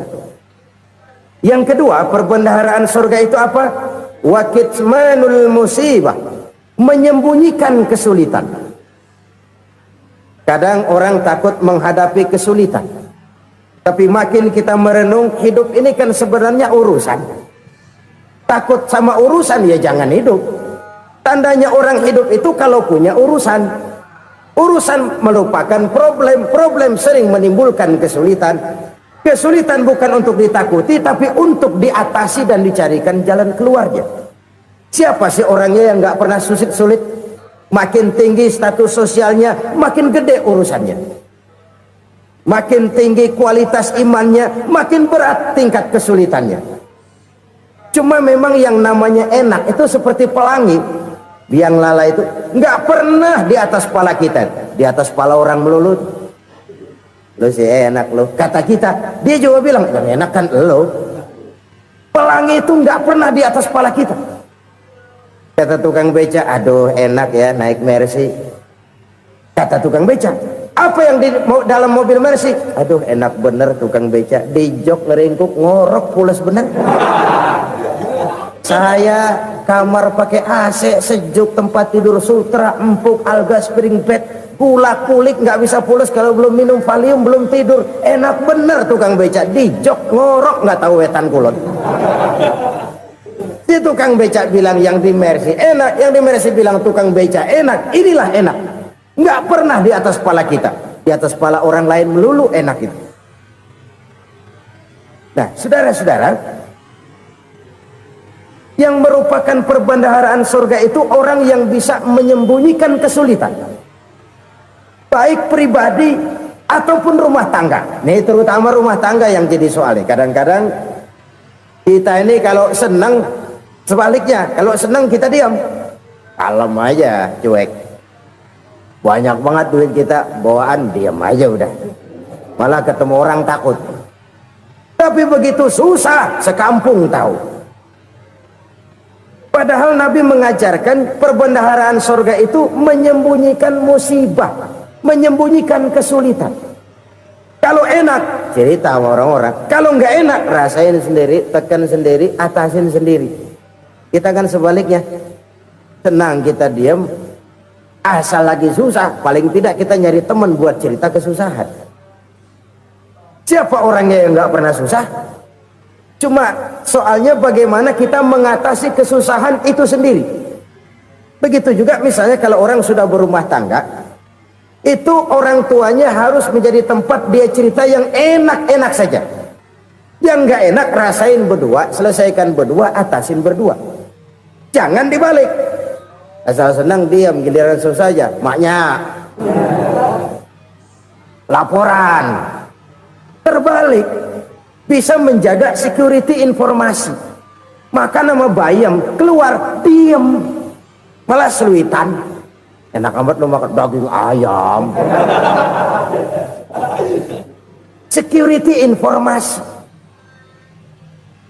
Saudara-saudara kaum muslimin rahimakumullah, ujian yang terberat itu yang pernah diberikan kepada para nabi, para rasul, para aulia, para ulama. Makin tinggi keimanan, makin berat bentuk kesulitan. Ayo saya kemukakan satu contoh saja. Ada seorang nabi yang kaya, nabi kaya, namanya Nabi Ayub. Iblis kalau orang begini kan keki, ibadahnya rajin, kaya. Yang kayak begini susah digodain. Kalau ibadahnya rajin, miskin, kali bisa disogok. Sini imannya mantap, ibadahnya rajin, kaya, nabi lagi. Oh, tapi namanya iblis, nggak kurang akal. Laporan, Tuhan, kenapa les? Ya ini bahasa saya, bahasa Qurannya sih nggak gitu. Itu hambamu yang namanya Ayub, dia rajin ibadah cuma karena dikasih kaya aja. Coba kasih miskin dia, berhenti dia sembahyang. Ah, kamu bisa aja. Saya tahu Ayub itu hambaku yang ikhlas. Saya buktiin Tuhan, silahkan. Dibuktiin lah, iblis turun ke alamin. Yang mula-mula dia lakukan, dia rusak sawah ladang Nabi Ayub. Dia binasakan binatang ternak Nabi Ayub. Sehingga dalam waktu singkat, Jatuhlah Nabi Ayub dari orang paling kaya jadi orang paling miskin. Beliau masih ibadah di mihrab dalam masjid. Datang iblis. Saudara Ayub, ya. Lagi ngapain? Ibadah. Nyembah Allah, nyembah Allah. Oh, percuma. Kenapa? Tuhan yang ente sembah nih, dia udah bikin miskin ente. Sawah ladang ente hancur lebur, binatang ternak binasa. Sekarang ente jadi orang paling miskin. Ngapain nyembah Tuhan kayak begitu? Tekor. Udah berhenti dah ibadah, berhenti ibadah. Ini iblis sama Tuhan lapornya lain, yang dikerjakan kepada Nabi Ayub juga lain. Benar begitu iblis, kata Nabi Ayub. Iya, sawah ladang saya habis, buras. Binatang ternak saya binasa, binasa. Saya miskin, bangpak. Apa jawab Nabi Ayub? Bukan innalillahi, ini hebat. Alhamdulillahillazi a'tani wa akhza minni. Segala puji bagi Allah yang telah memberikan harta kepada saya dan sekarang mengambilnya lagi. Alhamdulillah. Allah yang ngasih, Allah yang ambil. Itu mah urusan Allah. Iblis cuman ibadah jalan terus, sujud lagi Nabi Ayub. Iblis seleher gondok banget. Dasar Nabi nggak mempan dia apa-apain. Miskin malah alhamdulillah. Allah yang ngasih, Allah yang ambil. Jadi kalau kita tidak komit, kita tidak terikat kepada kaya, miskin, senang, susah, apa yang bisa bikin kita susah? Jadikan kekayaan, kemiskinan, jadikan senang, susah sebagai anak buah yang bisa kita atur. Jangan kekayaan ngatur kita, jangan kemiskinan ngatur kita. Kita yang harus mengatur mereka. Senang, susah, kaya, miskin, bahagia, sengsara, jadikan itu anak buah yang bisa kita atur. Kalau sekarang kita kaya, lain saat boleh jadi kita miskin, semiskin-miskinnya. Allah yang ngasih, Allah yang ambil. Tenaga mana yang bisa menghalangi? Ibadah jalan terus. Iblis makin gondok. Dasar Nabi loh. Akhirnya apa? Nabi Ayub dikerjain, diberikan penyakit. Demikian fatal penyakitnya. Bayangin, udah miskin sakit. Masya Allah. Miskin sakit. Sakitnya nggak lama, kira-kira 16 tahun. Istrinya 3, 2 mental minta ceraiin. Ngerawatin laki bengek begini. Senang belum tentu, susah udah pasti nih. Cerai aja, cerai dah. Cerai. Tinggal satu Siti Rahmah yang setia menemani beliau. Sesetia-setianya hati perempuan. Satu saat Siti Rahmah bilang, "Bang, iya, abang kan Nabi bang. Lalu namanya Nabi kan doanya jarang meleset bang. Maksud kamu minta kenapa sih sama Tuhan biar abang sembuh baik dah bang?" Siti Rahmah, iya. Saya sakit berapa tahun sih dah? 16 tahun bang. Sebelum ini saya sehat berapa tahun? Ya kira-kira 60 tahun bang. Nah coba ente banding-bandingin Rahmah. Saya dikasih sehat 60 tahun, dikasih sakit 16 tahun. Sudah nggak sabar mau doa kepada Allah minta sembuh. Saya malu kepada Allah. Diuji dengan yang luar biasa seperti ini, tidak mengganggu stabilitas kehambaannya. Dia tetap menghamba kepada Allah Subhanahu wa ta'ala. Saudara-saudara kaum muslimin rahimakumullah. Kunci menghadapi kesulitan itu apa? Allah jelaskan dalam satu ayat, wa basyiris sabirin alladzina iza asabathum musibah qalu inna lillahi wa inna ilaihi raji'un. Gembirakan orang-orang yang sabar. Siapa mereka itu? Yang apabila mendapat musibah mereka kembali kepada keyakinan dasar. Segalanya dari Allah dan segalanya akan kembali kepada Allah. Ini konsepsi dasar dari sikap muslim dalam menghadapi berbagai kesulitan. Segalanya dari Allah, segalanya akan kembali kepada Allah. Kalau ini sudah kondisi dasarnya, maka kita akan lapang menghadapi kenyataan bagaimanapun pahitnya. Apakah itu namanya miskin, apakah itu namanya sakit, bahkan maut sekalipun. Maut sekalipun. Segalanya dari Allah, segalanya akan kembali kepada Allah. Ini sikap hidup, bukan sekedar ucapan. Kita kadang-kadang menjadikannya sebagai ucapan. Mulutnya sehingga berhenti, innalillahi wa inna ilaihi rajiun, tapi nangisnya terus gerung-gerungan. Bukan itu, ini kesadaran moral. Kalau segalanya dari Allah, segalanya kembali kepada Allah, kan sebenarnya cuma nunggu giliran. Hari ini saya nyembayangin dia, entah hari apa saya disembayangin orang. Hari ini saya antar dia ke kubur, entah hari apa orang nganterin saya ke kubur. Hari ini saya tahlilkan dia, entah nanti kapan orang tahlilkan saya. Segalanya dari Allah, segalanya akan kembali juga kepada Allah. Oleh sebab itu saudara-saudara, kesulitan bukan untuk ditakuti, kesulitan justru untuk diatasi, dicarikan jalan keluarnya. Dan tidak ada orang yang tidak pernah mendapat kesulitan, tidak ada. Semakin tinggi status sosial, semakin tinggi kualitas keimanan, semakin besar juga tingkat kesulitan. Hanya saja bagaimana cara kita mengatasinya. Dan Al-Quran menyatakan, inna ma'al usri yusra. Di balik kesulitan itu pasti ada kemudahan. Roda itu berputar. Karena itu Rasulullah sallallahu alaihi wasallam mengingatkan kepada kita, ta'arraf ilallahi fir raha ya'rifka fis syiddah. Ingatlah kepada Allah di waktu kamu senang, supaya Allah ingat kepada kamu di waktu kamu susah. Kalau waktu senang kita ingat kepada Allah, kita susah, Allah tidak akan meninggalkan kita. Tapi kalau waktu senang kita jauh dari Allah, sujud tidak sempat, dengan masjid jauh, ketika senang kita lupakan Allah. Nanti begitu kita susah, Allah lupakan kita. Dan itu menyakitkan. Oleh karena itu orang-orang tua kita dulu bilang, kalau lagi sehat ingat-ingat lu bakal sakit nanti. Kalau lagi kaya ingat-ingat satu saat kita bakal jatuh miskin. Bahkan kalau lagi muda ingat-ingat kita bakal tua. Dan yang terpenting, kalau lagi hidup ingat-ingat kita bakal mati. Saudara-saudara kaum muslimin rahimakumullah. Jadi yang kedua yang merupakan perbendaharaan surga, menyembunyikan musibah. Saudara-saudara kaum muslimin rahimakumullah. Hal ketiga yang merupakan perbendaharaan surga adalah wasilatur rahmi. Orang yang suka bersilaturahmi. Sebagaimana yang kita maklum bahwa manusia adalah makhluk yang disebut zon politika. Makhluk sosial yang tidak mungkin hidup sendiri-sendiri. Betapa dan siapapun kita memerlukan orang lain. Bodoh betul manusia kalau tinggal di tengah masyarakat tapi tidak mau bermasyarakat.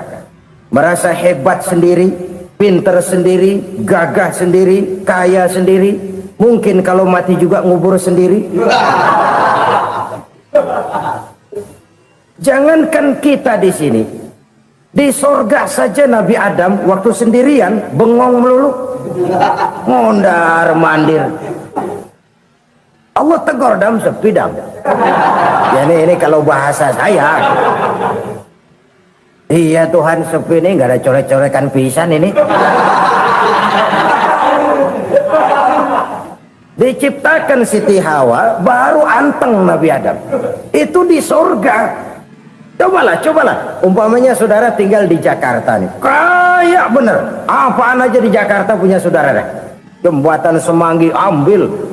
Monas buntel bawa pulang. Hotel-hotel ambil semua. Cuman tinggal di Jakarta sendirian, apa enaknya? Betapa dan siapapun kita perlu orang lain. Tidak ada seorang pun yang bisa memenuhi kebutuhan hidupnya secara sendiri-sendiri. Nah, Islam telah menyelamatkan manusia dari ras diskriminasi. Mengikat manusia dengan persaudaraan yang berlandaskan kepada akidah. Karena itu dianjurkan bersilaturahmi. Bahkan Nabi menyatakan, man arada ayyubsata lahu fi rizqihi wa yunsa'a fi atharihi falyasil rahimah. Siapa yang kepengen diluaskan rezekinya dan dipanjangkan usianya, banyaklah ia bersilaturahmi. Siapa yang kepengen dimudahkan rezekinya, hendaknya ia banyak bersilaturahmi. Kalau banyak teman, kesulitan kan paling tidak ada tempat cerita. Udah susah sendirian kita pikirin diri, nggak ada tempat tukar pikiran, cepet banget sama bengek. Dilawan sendiri. Nah, secara makro kita bisa berkata tidak mungkin ada kemenangan kalau tidak ada kekuatan. Tidak ada kekuatan kalau tidak ada kesatuan dan persatuan. Tidak mungkin ada kesatuan dan persatuan tanpa semangat silaturahmi. Kalau umat Islam mau menang, dia harus kuat. Kalau umat Islam mau kuat, dia harus bersatu. Kalau umat Islam mau bersatu, dia harus membudayakan silaturahmi ini. Bahkan sampai-sampai kata Nabi, kalau bisa cari nilai tambah. Apa? Silman qata'ak. Bersilaturahmilah kau kepada orang yang marah denganmu. Masya Allah, indahnya ajaran agama kita. Orang yang marah pun kepada kita, kata Nabi, kalau bisa bersilaturahmilah kepadanya, kepada orang yang marah itu. Di situ nilai tambah. Cuman jujur nih hadis, ngucapinnya gampang, ngamalinnya yang berat banget. Orang marah sama kita, kita disuruh silaturahmi, ada apa malu? Lu marah, ada gua marahan lagi, tunggu pikirin. Saudara-saudara kaum muslimin rahimakumullah. Tapi ini yang diajarkan, bahkan ini yang dicontohkan oleh baginda Rasul. Bagaimana begitu mudah, misalnya satu saat Abu Jahal ini ngatur strategi bagaimana bikin Muhammad celaka. Dia gali lubang di depan tempat tidurnya, dia tutupin daun korma, terus dia panggil seseorang, ke sini, kasih tahu Muhammad pamannya sakit keras, minta ditengokin. Berangkat orang ini ke sana. Muhammad, labbaik, pamanmu sakit keras, dia minta ditengokin. Baik, saya akan datang menjenguk beliau. Berangkatlah Nabi ke rumah Abu Jahal tanpa prasangka apapun. Abu Jahal udah pasang stil, selimut 3 rangkap setengah dipakai, persis kayak orang meriang. Tapi sembari ngintip dari balik selimut, begitu Muhammad buka pintu, nah masuk perangkap nih. Muhammad jalan menuju tempat pembaringan. Makin lama makin dekat, makin lama makin dekat, makin dekat ke lubang yang dipasang oleh Abu Jahal itu. Dalam hati Abu Jahal, terus dah jatuh, mampus dah lo ini. Mampus lo hari ini. Apa yang terjadi? Malaikat Jibril datang. Muhammad, pamanmu cuma pura-pura sakit. Di depan tempat tidurnya ada lubang perangkap supaya kamu jatuh ke situ. Sudah, kamu pulang. Balik kanan Nabi. Sudah hampir jatuh ke lubang, balik kanan, pulang. Bayangin kecewanya Abu Jahal.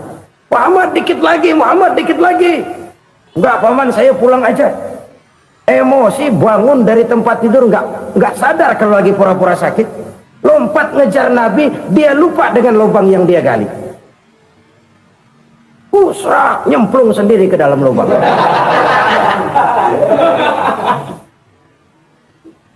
Nabi terus berlalu. Ini terjadi keanehan.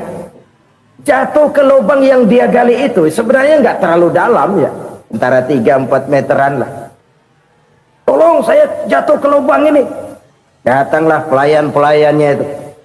Angkat saya dari sini. Oh, yang ngulurin tambang. Satu gulung, belum juga nyampe itu tambah. Kurang, beli lagi ke warung. Sambung, ulur lagi, nggak juga bisa sampai. Wah, ini kerjaan Muhammad ini. Tolong, siapa salah seorang kamu ke rumah Muhammad, kasih tahu encangnya kecebur. Minta ditolongin. Sampaikan kepada Rasul. Kenapa? Pamanmu jatuh ke lubang, Muhammad minta tolong diangkatin. Tambang udah nyambung-nyambung nggak nyampe juga. Ya, nanti saya datang, saya tolong. Coba. Nyata-nyata orang berniat jahat mau mencelakakan dia. Datang dia menolong. Ini yang disebut air tuba dibalas air susu ya ini. Bukan sebaliknya. Air tuba dibalas air susu. Paman, kecebur ya? Iya Muhammad, tolong ini. Pegang tangan saya. Nabi ulurkan tangannya, nyampe, dipegang oleh Abu Jahal, diangkat ke atas, sampai atas. Apa kata Abu Jahal? Sihirmu memang hebat Muhammad. Udah ditolongin dikata sihir. Yang enak kita kemplang kan itu orang begitu. Urusan apa? Tapi inilah akhlak. Kalau bisa kamu bersilaturahmilah dengan orang yang marah kepadamu sekalipun. Orang marah kita tetap baik. So, kalau kita berbuat baik sama orang yang memang baik, rasanya sih biasa-biasa aja. Orang baik kita baik lagi, ya draw aja, belum ada nilai tambah di situ. Baru ada nilai tambah kalau kita bisa berbuat baik kepada orang yang nyakitin kita.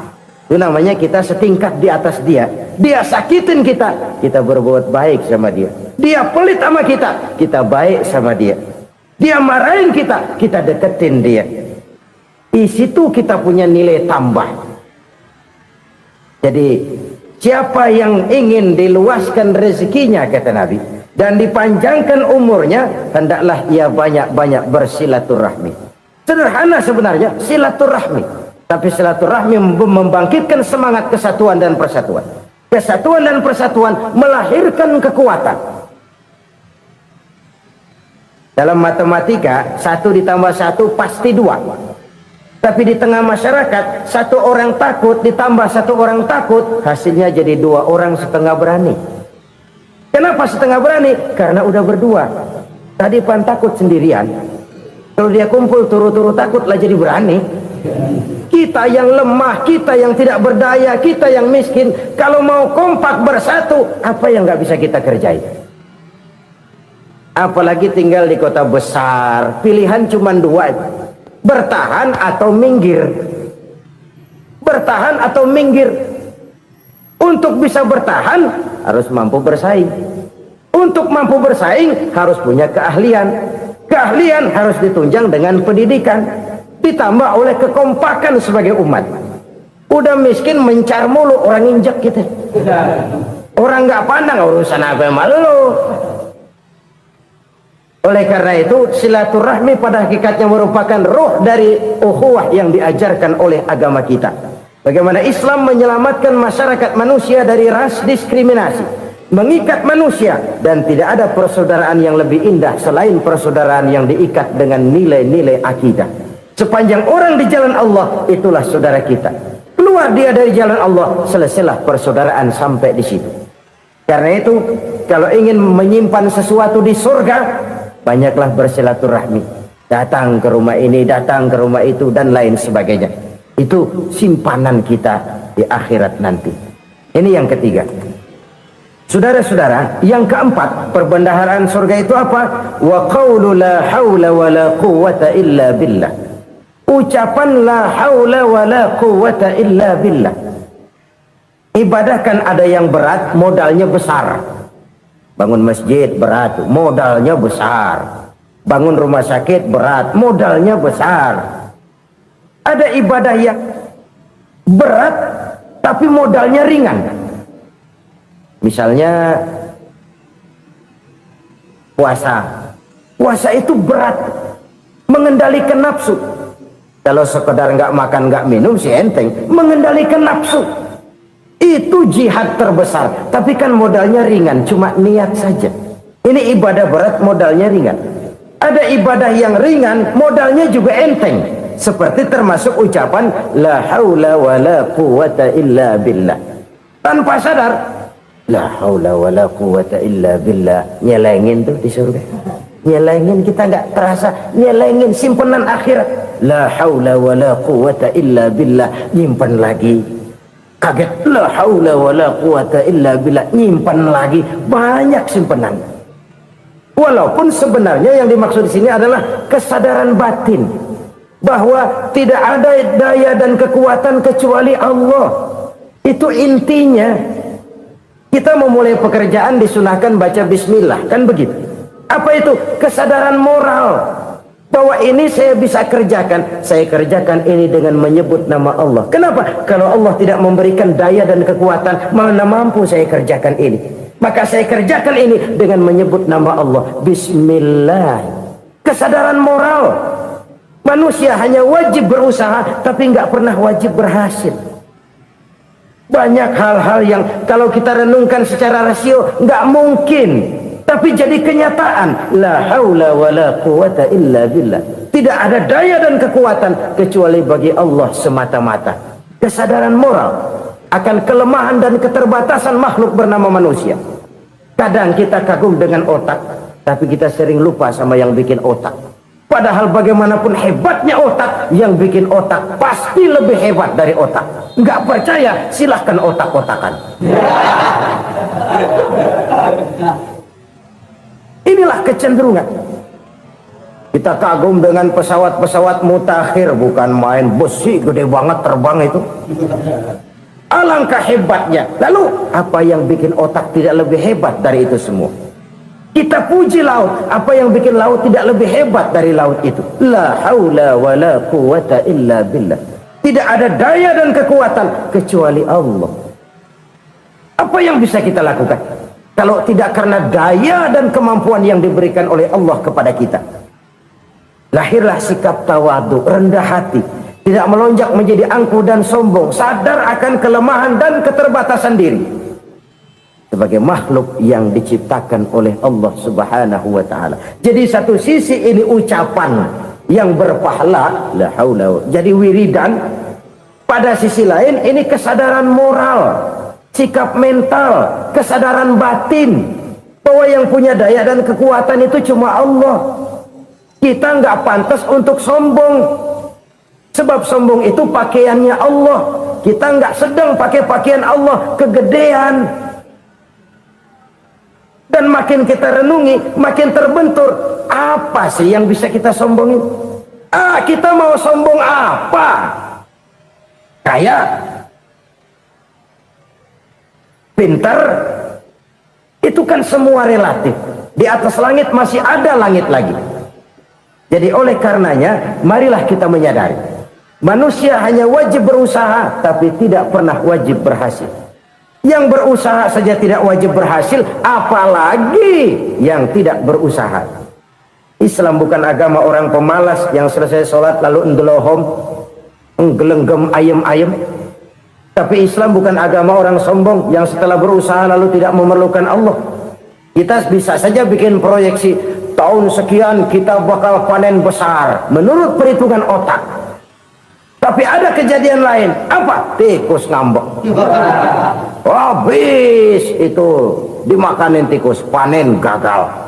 Proyeksi rasional gagal oleh tikus-tikus yang ngambek itu. Bisa saja terjadi. Tahun depan kita panen besar, urung. Kenapa? Musim panas panjang. Dan sekarang ini koran-koran bikin berita musim mengalami penyelewengan. Bukan cuma manusia yang nyeleweng sekarang. Musim pakai nyeleweng. Mestinya kan musim hujan udah selesai, masih hujan-hujan juga. Musim. Nah sekarang kita boleh bikin proyeksi, kita bakal panen besar. Tahu-tahu musim panas panjang, sawah retak, air kering. Cari teknokrat yang paling botak, suruh pendekin tuh musim panas. La haula wa la quwata illa billah. Inilah kesadaran moral. Saudara, saya teringat satu saat ada seorang konglomerat. Umurnya ya kira-kira 70-an. Satu saat dia ditanya oleh wartawan, "Pak, umur Bapak berapa sih?" "Ya paling 10 tahun." 10 tahun? 10 tahun? Anak Bapak berapa orang? Satu. Satu saja? Satu. Harta Bapak berapa? Ya paling-paling bangsa 7 juta kali. 7 juta? Iya. Pak, kenapa Bapak bohongi saya? Bapak punya buku biografi. Koran-koran, majalah-majalah banyak memuat cerita riwayat hidup Bapak. Saya tahu umur Bapak 70. Kenapa bilang cuma 7 tahun? Saya tahu anak Bapak 8. Kenapa cuma bilang 1? Saya tahu harta Bapak miliaran, mungkin triliunan. Pabrik di mana-mana, bank di mana-mana. Kenapa bilang uang Bapak cuma 7 juta? Nah, kata si konglomerat tadi, kamu benar nak, kamu benar. Umur saya kalau jumlahnya memang 70 nak. Cuman ingat-ingat saya, baru 7 tahun terakhir ini saya sujud. Baru 7 tahun terakhir ini saya berusaha dekat dengan Allah. Saya laksanakan perintahnya, saya jauhi larangannya. 7 tahun inilah rasanya yang ada nilainya di hadapan Allah. Yang 63 tahun matong, kelabu, kelem umur gue. Habis untuk maksiat, untuk munkarat. Maka ketika ditanya tadi, umur saya 7 tahun itu. Oh begitu Pak. Oh iya. Lalu anak Pak. Anak Bapak kan 8. Kenapa bilang cuma 1? Nah, kalau jumlah hitungannya memang anak saya 8. Tapi dari 8 orang ini rasanya cuma 1 nih yang bakal jadi buah hati, belahan jantung, pelanjut cerita, penerus sejarah, bakal jadi anak soleh yang akan mendoakan saya. Cuma 1 rasanya anak saya ini yang bakal jadi buah hati saya, besar-besaran saya, yang akan mendoakan di kubur saya, yang akan mendoakan di akhirat saya. Yang 7 orang mana? Masya Allah, yang atu tenggeng, yang atu nyekek botol ngolo, yang itu nggak karu-karuan. Makanya saya bilang 1 anak saya yang akan bisa mendoakan saya. Oh begitu Pak. Iya. Nah harta Pak, harta Bapak kan triliunan, pabrik Bapak di mana-mana, uang Bapak hampir di tiap bank-bank besar. Kenapa bilang cuma 7 juta?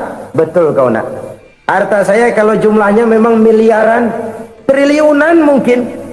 Tapi yang saya ingat baru 7 juta tuh yang saya belanjakan di jalan Allah. Saya nyumbang masjid, saya santuni yatim piatu, saya bantu pembangunan pesantren, saya bantu pembangunan rumah sakit Islam. Itu yang akan saya bawa pulang ke akhirat, yang 7 juta itu. Yang triliunan itu nanti akan diperebutkan oleh anak-anak saya sebagai waris saya. Jadi harta saya 7 juta itu yang bakal nemenin saya di akhirat, yang akan saya bawa pulang jadi teman saya. Saudara-saudara kaum muslimin, jangan-jangan orang tua itu adalah kita-kita ini. Jangan-jangan kita-kita ini adalah orang tua itu. Jangan-jangan itu potret dari diri kita masing-masing. Dari sekian umur yang diberikan Allah, berapa tahun yang ada nilainya di hadapan Allah? Dari sekian anak-anak yang merupakan amanah, berapa yang akan mendoakan kita sebagai orang tuanya menjadi anak soleh? Dari sekian banyak harta yang diberikan Allah, berapa yang akan kita bawa pulang menghadapnya nanti, yang kita belanjakan di jalan Allah? Ini sebuah potret kehidupan. Karena itu kita kembali kepada la haula wa la quwata illa billah. Kita wajib berusaha, kita wajib berikhtiar. Selebihnya segala daya dan kekuatan hanya milik Allah saja semata-mata. Satu kesadaran batin dari setiap pribadi muslim. Setelah ia berusaha dan berikhtiar, ia menyerahkannya kepada Allah Subhanahu wa ta'ala. Jadi satu sisi ini merupakan wiridan ucapan yang mengandung pahala, pada sisi lain ini merupakan sikap batin dari seorang muslim di dalam ia menghadapi realitas kehidupan ini. Saudara-saudara kaum muslimin rahimakumullah, kalau ini kita jadikan satu basis kehidupan, maka ini akan menyelamatkan manusia dari kemungkinan tergelincir menjadi orang yang lupa diri dan lupa darat. Sebab itu Imamul Ghazali berpesan, jadidis safinah fa innal bahra amiq, wa khuziz zad fa inna safara ba'id, wa khaffifil hamla fa innal hamla sadid. Perbarui selalu kapalmu karena lautan sangat dalam. Bawa bekal yang banyak karena perjalanan ini sangat jauh. Ringankan beban karena kebanyakan beban akan menyakitkan. Alangkah indah kalimat ini, alangkah dalam makna yang terkandung di sana. Perbarui selalu kapalmu karena lautan sangat dalam. Apa artinya ini? Jaga mentalmu baik-baik. Pelihara imanmu baik-baik karena hidup penuh cobaan seperti lautan. Kita kalau berlayar di lautan kan kadang-kadang tenang, angin bertiup sepoi-sepoi basah. Jika malam datang, bintang gemintang bertabur menghias cakrawala, rembulan memantulkan sinarnya dengan indah. Dalam keadaan begitu berlayar enak, tapi lain saat ombak menggunung, halilintar menyambar, angin topan bertiup. Berapa banyak sudah saudara-saudara kita yang tenggelam di lautan dunia tanpa sadar bahwa dia belum sampai kepada pantai yang akan dituju. Berapa banyak sudah saudara-saudara kita yang tenggelam di lautan dunia ini tanpa sempat bangkit lagi. Dia menyangka sudah sampai kepada tujuannya. Hati-hati kapal jangan sampai bocor karena lautan sangat dalam. Iman ini jaga baik-baik karena hidup penuh dengan ujian. Wa khuzizat fa inna safara ba'id. Bawa bekal yang banyak karena perjalanan sangat jauh. Saudara mau ke Bandung, bawa duit. Saudara mau ke Surabaya, banyakan lagi duitnya. Saudara mau ke Mekah, gepokan, iketan tuh duit, nggak lembaran lagi. Makin jauh perjalanan, makin banyak bekal yang harus kita bawa. Kalau saudara dari Jakarta mau ke Surabaya, kagak bawa duit berangkat juga, itu sih bukan berani namanya, nekat. Sampai Surabaya belum tentu, sengsara di jalan udah pasti. Kenapa? Nggak bawa bekal berangkat. Sama juga kita nih, misalnya belum sempat sembahyang, mati. Waduh, berani banget orang. Belum punya bekal, mati. Sengsara di jalan. Atau bekal tidak cukup. Dari Jakarta saudara mau ke Surabaya, bawa duit 500 perak. Paling jauh Cikampek nyampenya itu. Paling jauh itu. Antara jauhnya perjalanan dengan bekal yang saudara bawa tidak seimbang. Hidup ini perjalanan panjang. A walking tour. Dimulai dari alam arwah. Sebelum jasad diciptakan, roh diciptakan lebih dulu. Dari situ pindah ke alam rahim. Dari alam rahim pindah ke alam dunia. Dari alam dunia pindah ke alam barzah. Baru menuju akhirat. Satu perjalanan panjang. Kalau bekal tidak bawa, sengsara di jalan. Bawa bekal yang banyak karena perjalanan ini sangat jauh. Wa khaffifil hamla, ringankan beban karena beban itu cuma akan menyulitkan. Kalau bekal itu sih keperluan, tapi beban nggak kita perluin, coba ngeberat-beratin. Apa ini beban? Dosa, kecurangan, kebatilan, kezoliman, ketidakadilan, kesewenang-wenangan. Itu akan jadi beban kita di akhirat. Alangkah celakanya, perjalanan panjang, bekal tidak bawa, beban kelewat banyak, alamat sengsara di jalan. Pahala tidak ada, dosa berlipat ganda. Na'udzubillah, summa na'udzubillah. Kalau kita rangkum nasihat Al-Ghazali dengan kisah si konglomerat tadi, kita akan mengambil kesimpulan. Pertama, bekal terbaik dalam menghadapi gejolak kehidupan ini tidak lain adalah iman. Yang kedua, pahala dan dosa. Dua hal kontroversial. Pahala adalah bekal, dosa adalah beban. Tapi kita sekarang kan tidak begitu terangsang kepada yang abstrak. Orang berlomba mencari yang konkret-konkret saja, yang real. Kalau memang dosa, benjol dong, kira-kira begitu. Kira-kira begitu. Persis orang Yahudi dulu. Orang Yahudi itu kan pernah minta kepada Nabi Musa, Ya Musa, lan nu'mina laka hatta narallaha jahrah. Musa, kami nggak bakal mau beriman kepada Allah kalau belum kami lihat Allah ada nongkrong di depan kami.